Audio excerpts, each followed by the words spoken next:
देवभूमि हिमाचल और या उत्तराखंड हो, सभी देवभूमि और यहाँ के स्थान देवता को मेरा मिला। मैं लाल किताब में बोलने की थोड़ी सी कोशिश करूँगा, जिसको आप तो कोई त्रुटि हो तो राजीव जी से रिक्वेस्ट है।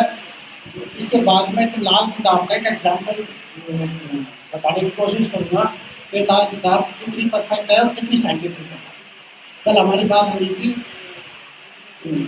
माधव जी से, जो जोशी जी के रिलेटिव आए हैं उनसे, कि लाल किताब क्या वैल्यू रखती है।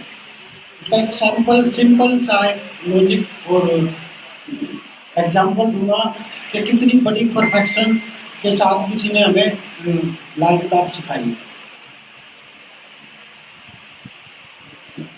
कपूर जी बोलते हैं कि स्नैपशॉट देना, कहानियाँ मत गाना, सिर्फ स्नैपशॉट देना।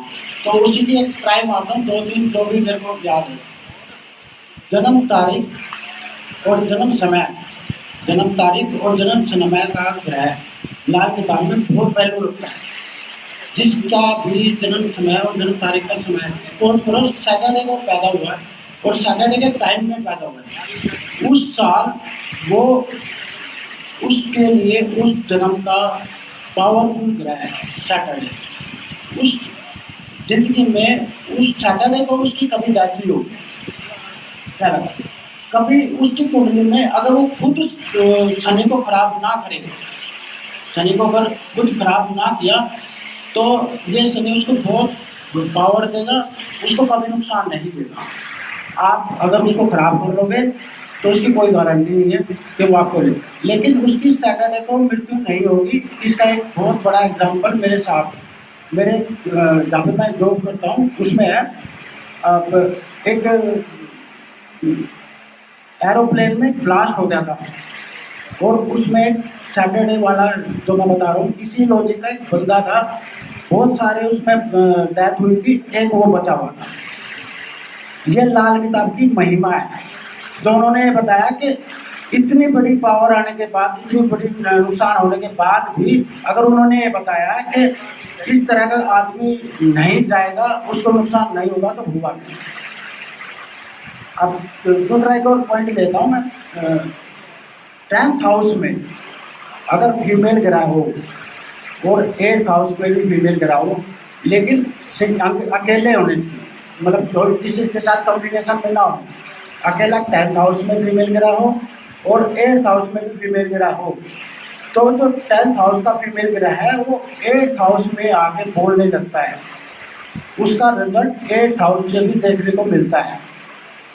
कई बार क्या करते हैं, जब उपाय देते हैं या हम किसी के लिए प्रेडिक्शन करते हैं, तो यहाँ पे थोड़ी सी गलती कर जाते हैं कि हम 8th इसको इग्नोर मार देते हैं, जिसकी वजह से उपाय में प्रॉब्लम आ जाती है, रिजल्ट नहीं मिलते।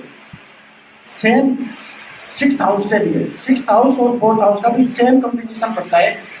6th हाउस में मेल ग्रह हो और 4th हाउस में भी मेल ग्रह हो, उसमें फीमेल था, यहाँ पे मेल है। जब 6th हाउस में मेल ग्रह होगा, 4th हाउस में मेल ग्रह होगा, तो 6th हाउस का मेल ग्रह 4th हाउस में जाके बोलने लगता है। ये लाल किताब से मैंने सीखा हुआ।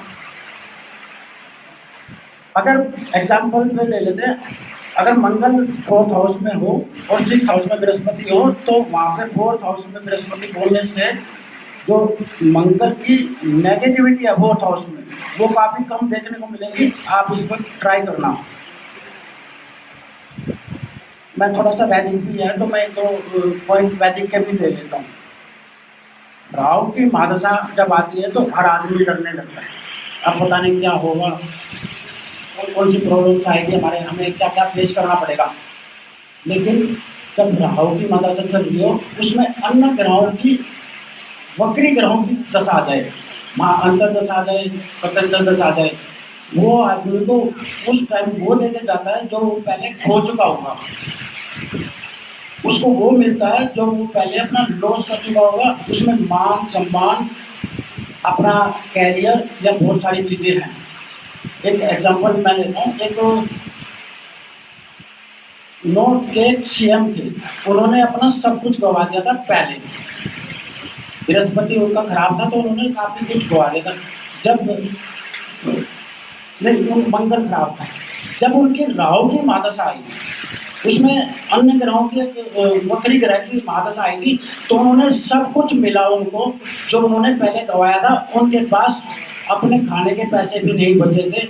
जब वो आया राहु और उसमें उसमें अन्य ग्रहों की उपस्थिति आई, तो उन्होंने दोबारा सीएम बन के दिखाया वहाँ पे। और ये नॉर्थ ईस्ट के एक सीएम की बता रहा हूँ मैं, ये उनका एग्जाम्पल है। अब मैं एक राहु के लिए एक और ले लेता हूँ, एक पॉइंट और है। जब राहु और केतु जिस राशि में बैठे हों, उस राशि के स्वामी जब कॉम्बिनेशन बना के किसी भी घर में बैठे, किसी भी घर में बैठे हों, किसी भी हाउस में बैठे हों, तो वो या तो उस आदमी को टॉप पे रखेंगे जब उनकी महादशा आएगी, या बिल्कुल उनका डाउनफॉल हो जाएगा, बिल्कुल नीचे ले आएंगे धरती पे। अब ये तब होगा तब जब उनका महादशाएं आएंगी या उसमें अंतर्दशा आएंगी। अब पोजीशन टॉप पे कब रखेगा? अगर उनके दोनों जो दो साथी बना के बैठे हैं, वो एक जॉइंट उनके जैसे चंद्रमा या बृहस्पति हो, मंगल हो, वो साथी ग्रह हो, अगर एक्टिव हो गए शनि या चंद्रमा, तब वो डाउन भाग देगा।